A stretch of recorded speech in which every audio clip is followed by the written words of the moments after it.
거기가면 IYS 시청자 여러분 안녕하십니까? 저는 진행을 맡은 앵커 송인혁입니다. 2020년 10월 1일 목요일 한가위 날 오후 4시에 코이카멘 IYS가 취업자 방송을 시작합니다. 코이카멘 IYS는 나가자 세계로의 깃발을 들고 세계 시민의 기치 아래 진실과 정의를 바탕으로 세계 평화, 인류 공영과 한반도 평화 통일을 지향합니다. 오늘 한가위 명절을 가족과 함께 잘 지내고 계시는지요? 10년 전 2010년 1월 12일에 하이티에 대지진이 발생할 때 우리나라는 국제협력단을 통하여 어떻게 대응했는가를 방송했고, 오늘은 제가 경험한 지진으로 고통 중에 있던 하이티 국민들이 이룩한 위대한 정치혁명에 대해서 말씀드리겠습니다. 2006년 5월에 취임한 임기 5년의 프레발 대통령의 후임은 원래 지진이 없었다면 2010년 3월에 대선이 열리고 새 대통령은 5월에 취임하기로 되어 있었는데요. 지진으로 정부 기능이 마비되고 그래서 IT 정부는 유엔과 협의해서 8개월 연기하여 2010년 11월 28일로 대통령 선거 결선 투표는 2011년 1월 16일로 정했죠.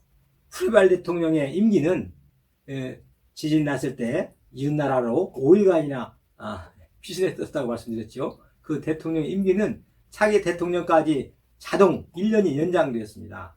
이 일정에 따라 9월 15일까지 총 34명이 후보 등록을 했습니다. 이 중 가장 언론에 주목받는 사람은 단연 와이클리프 진으로 당시 42세였는데 미국에서 활동 중인 유명한 팝가수였습니다.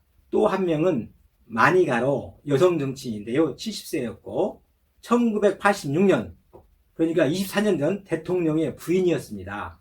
와이클리프 진은 IT 사람으로 미국에 일찍 건너가서 팝가수로 크게 인기를 얻었고 이번 지진이 발생 직후에 많은 활동을 하여 국민들에게 크게 각인이 됐을 뿐더러 미국에서 지진복구 공연이 있었는데 무려 6천만 불을 모금했습니다. 그래서 제가 만난 IT 사람들 모두 그분이 와이클리프 진 42세 미국 팝가수가 당선될 것이라고 말을 했습니다.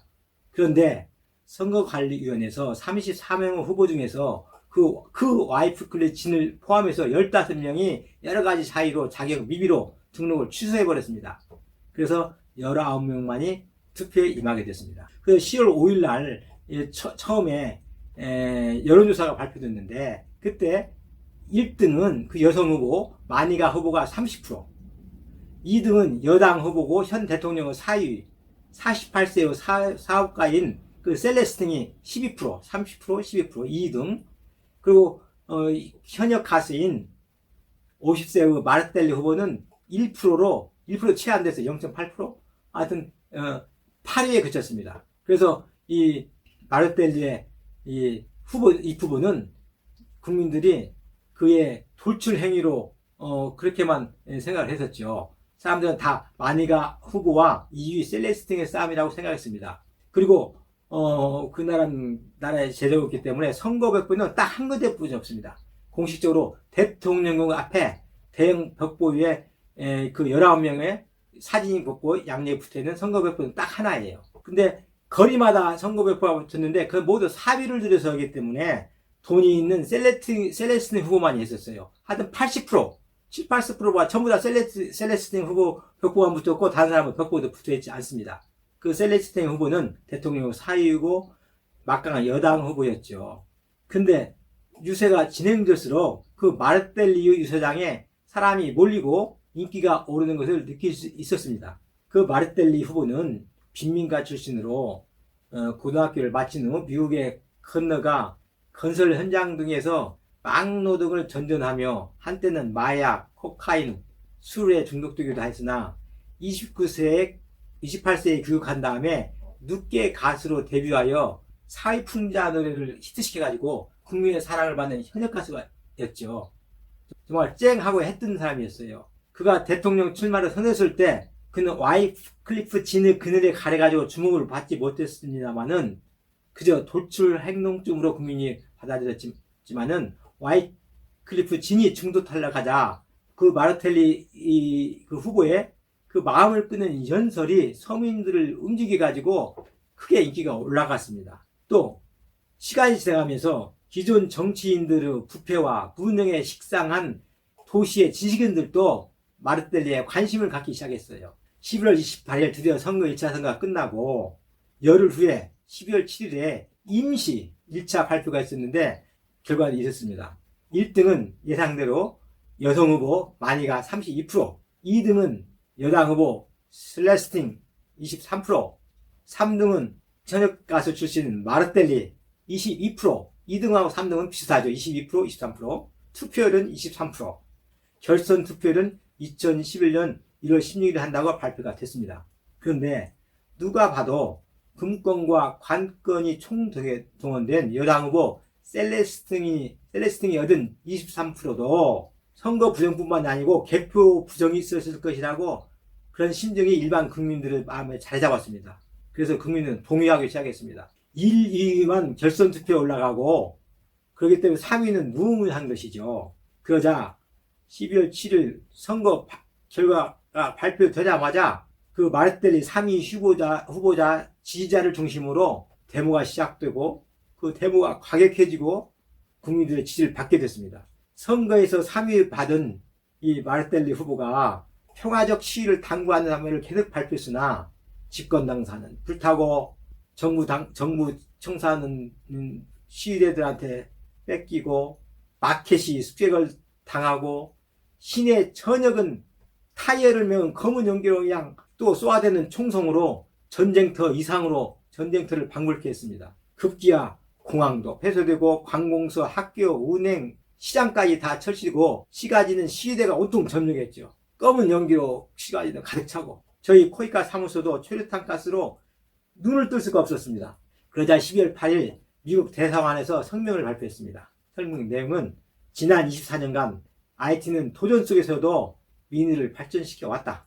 지금 IT는 국민의 손으로 지도자를 뽑을 수 있을지 없을지에 대한 중대한 시련에 처해 있다. 미국은 이번 선거와 개표가 민의를 반영하는 선거이기를 바란다. 이 짧은 세 줄에 담아있지만은 12월 9일 IT 중앙선거관리위원회는 재검표를 하겠다고 발표했습니다. 민의가 승리하는 첫걸음이었죠. 우리 코이카의 대IT 콜레라 진국 구호품이 12월 8일 IT 뽀똥프로스에 도착했지만은 하역 인부가 없기 때문에 마이애미로 회항했다가 겨우 17일 열흘 후에야 다시 도착하는 일도 벌어졌습니다. 그러나 소문만 무성한 재검표는 이루어지지 않고 1월 16일로 예정된 결선 투표도 불가능하게 되고 데모가 계속되면서 셀레스틴 후보 물러가라, 프레발 대통령 물러가라, 그런 가격 시위가 계속되고 시가지는 온통 연기로 뒤덮여지고 최루탄가스가 난무했죠. 그래서 드디어 미국이 프레발 대통령에게 시국 수습에 대한 압력을 가자 마침내 셀레스틴 후보가 2월 4일에 후보직에서 사퇴하고 그래서 결과적으로 1위 마니가 후보와 3위 마르텔르 후보 간의 결선 투표가 3월 20일에 실시한다고 그렇게 결정되었습니다. 그러자 시위가 거짓말처럼 뚝 그치고 청년들이 자발적으로 도로를 치우기고 지수를 잡았죠. 포토프랭스 시민의 민주주의에 대한 열망과 시민의식이 정말로 돋보였습니다. 누구나 1위 마니가 후보와 턱걸이 3위 마르텔리 간의 박빙의 승부가 될 것이라고 예측했습니다. 그러면 패자가 선거 결과를 수모하지 않고 기존에 그랬던 것처럼 시위를 책동하여 지난 반세기 동안의 무정부 상태, 혼란 상태가 다시 IT에 휩싸일 것이라고 다들 걱정했습니다. 하여튼 2월 중순부터 시작된 선거 유세는 뜨거웠어요. 두 후보가 수도에서 유세할 때는 10만 명 이상이 몰렸고 지방에서는 수천 명, 수만 명이 모였죠. 국민들은 두 후보에 대해서 열광했습니다. 후보 간에 비방도 없었습니다. 마니가 후보는 국정 경험의 중요성을 부각시키고 마르텔리 후보는 참신성과 애국심 그걸 부각시켰죠. 두 후보 모두 IT군의 재창설과 초등교육 확충, 난민의 주택 지원, 서민 지원, 농민 지원 그런 주요 정책은 비슷했습니다. 드디어 3월 20일 평원 중에 투표가 끝나고 열흘 후에 4월 2일에 발표된 결과는 정말 놀라웠습니다. 1위 가수치진 마르텔리 68% 당선, 2위 여성 후보 마니가 30%, 그대로 30%입니다. 투표율 23%. 마르텔리는 2010년 10월 초 1차 여론조사에서 1대 30, 1차 선거 시에 22대 32로 나타난 그 일방적인 열세를 딛고 결선 투표 때 68대 32로 대역전시킨 것입니다. 결론적으로 모든 부동표를 마르텔리가 한 표도 빠짐없이 흡수한 것이죠. 이것은 기적이 아니고는 설명할 방법이 없다고 사람들이 말했습니다. 그러나 저는 그 당시 이렇게 생각했습니다. 지난 반세기 동안 기존 정치인의 무능과 부패에 시달리고 지진으로 모든 것을 잃은 IT 국민들의 정치 신인에 대한 기대와 선택이라고 그랬습니다. IT에서 정치혁명이 일어난 것입니다. 그것도 민의에 의한 평화적인 선거로 어느 선진국에서도 보기 힘든 정치혁명. 저는 IT에 온 지 10개월 만에 처음으로 IT의 희망을 봤습니다. 제가 2011년 1월 10일 IT 지진 1주년 기념식 때 마르텔리 후보를 만나서 약속했는데요. 당시에서 대통령이 당선되면은 한국의 새마을운동, 한국의 개발 경험을 잘 이야기해 주겠다고 그렇게 한 약속을 저는 서로 되뇌었습니다. 그리고 그가 5월 15일 대통령에 취임한 이후 그렇게 했습니다. 이것은 다음에 더 상세하게 이야기하는 기회를 갖도록 하겠습니다. 그리고 제가 있을 때 직전에 우리 정부는 IT 지진이 발생하고 유엔에서 각국의 지원을 호소하자 재빠르게 대응하여 2010년 2월 28일에 유엔군의 일원으로 240명으로 구성된 단비부대를 IT에 파견했습니다.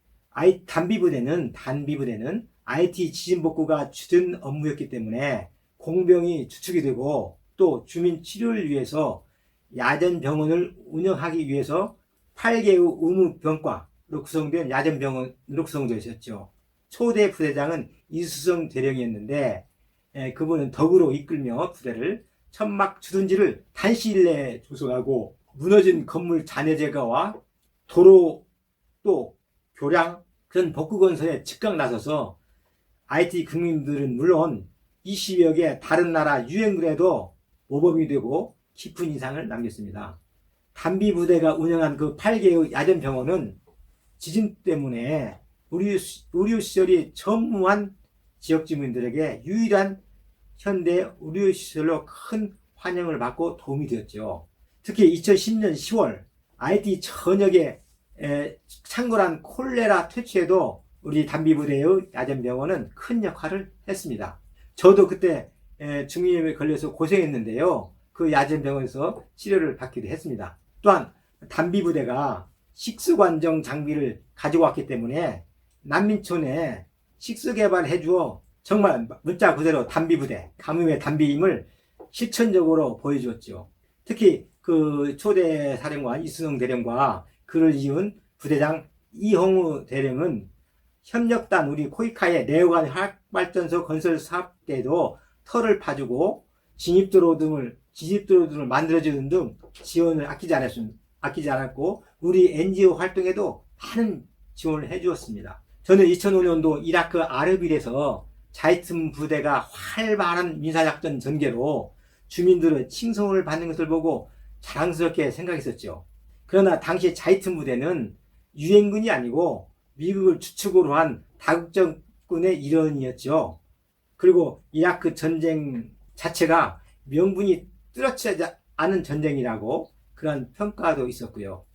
그런데 IT에 주둔한 우리의 단비부대는 유엔군의 깃발 아래 유엔군의 일원으로 한국기와 유엔기를 나부끼면서 주민들의 박수를 받는 것을 보고 저는 더 진한 감동을 IT에서 느꼈습니다. 6.25 때 유엔군의 도움으로 간신히 나라를 지켰던 우리 대한민국이 이제는 세계 평화를 위해서 인류 공영을 위해서 유엔군으로 어려운 나라들을 도와주는 것을 보고 또 우리 코이카가 한국의 자금과 우리의 기술력으로 전쟁 지역에서 자연재해 지역에서 구슬땀을 흘리며 일하는 것이 정말 자랑스러웠습니다. 도움을 받는 개도국들이 다른 선진국이 지원을 받는 것보다 우리 한국이 도와주는 것을 더 고마워하며 우리를 벤치마킹 하겠다고 하니 우리나라 성장 경험이 이제는 우리나라의 자산이나 자랑거리를 넘어서서 이 지구촌 시대에 우리의 정말 책무가 되었다는 것을 저는 피부로 느꼈습니다. 거기 가면 IOIS 시청자 여러분, 추석 명절 가족과 함께 즐겁게 지내고 계시죠? 저는 월요일 오후 4시에 여러분을 다시 찾아뵙겠습니다. 시청해 주셔서 감사합니다.